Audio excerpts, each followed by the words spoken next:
suscribo plenamente las palabras del presidente y especialmente en todo lo que tiene que ver con que España se merece que tenga debate propio, ¿no? Y separado del resto de ámbitos, ¿no? Y por otra parte también es verdad que es necesario, yo creo que ahora como nunca, recuperar la moderación y el diálogo, hacer una campaña propositiva, una campaña donde lo que primen e importen sean los problemas de los españoles.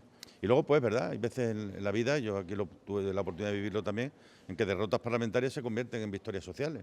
La moción de censura que aquí tuvimos en el 14 fue derrotada, pero ganó en la calle, y cuando se gana en la calle, se ganan en las elecciones, ¿no? Yo creo que es una buena reflexión que ha hecho el presidente y ya digo, por nuestra parte, lo que tenemos que hacer es centrarnos en los problemas de la gente, huir de y quitar toda la hojarasca esta que rodea la política, que no conduce absolutamente a nada y recuperar para España el camino de la moderación y la ausencia de crispación, que es lo que creo que los españoles desean y nos piden.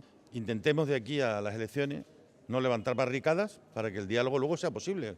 Pero claro, si ahora empieza todo el mundo aquí no a decir con quién está, sino contra quién está, esa sociedad a la contra que en algunos casos nos encontramos, pues luego será muy difícil recomponer consensos y los consensos van a ser necesarios. Y desde luego el partido está completamente respaldando su decisión y vamos a trabajar para que siga siendo presidente del Gobierno de España.